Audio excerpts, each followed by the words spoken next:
নমস্কাৰ ৰাইজ ভিডিঅ' এটা ঢালিছো আকৌ পটককে আহি গলো গুৱাহাটীখন বহুত দিন দেখা নাই ধুত আচ্ছা এটা কথা হ'ল আহিছো মই নাৰেংগী মিলিটাৰী ষ্টেচন ইয়াত ঘাঁহ কটা জব পাইছো কাইলৈৰ পৰা ঘাঁহ কাটিব লাগিব এইটো কেম্পাছত জীৱনটো অৰ্থ নাইকিয়া হ'লেও ৰাইজ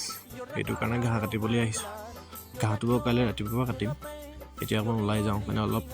নাজাৰা চাবলৈ যাওঁ ৰাতিপুৱাই ব্ৰাছ চাছ কৰি ঘাঁহ চাহ কাটি এয়া পকৰি খাবলৈ গৈছোঁ বোলো মিলিটাৰী ষ্টেচনৰ পকৰি তাৰপিছত ওলাই গৈছোঁ বেলেগ এটা জেগাত ঘাঁহ কাটিবলৈ এডোখৰ দেখিছে কি চালীয়া জেগা পাহাৰে ভৈয়ামে যেনিয়ে তেনিয়ে ঘাঁহে কাটিম আজি চাহগছ তাহগছ চব কাটিম জেগাডোখৰ কিবা আমচাং নেকি কি চালীয়া মানে আমি বেয়া ফেমাছ হৈ গৈছোঁ আমাক যেনি তেনি ঘাঁহ কাটিবলৈ মাতিছে এইবোৰ দেখিছেনে গাঁৱে ভূঞে য'তে ত'তে ঘূৰি ফুৰিছোঁ ঘাঁহ কাটিবলৈ আপোনালোকে লাগিলে ক'ব দেই কাটি থৈ আহিম একদম আকৌ লগ পাম বেলেগ এটা ফটোৱা ভিডিঅ'ৰ সৈতে বাই বাই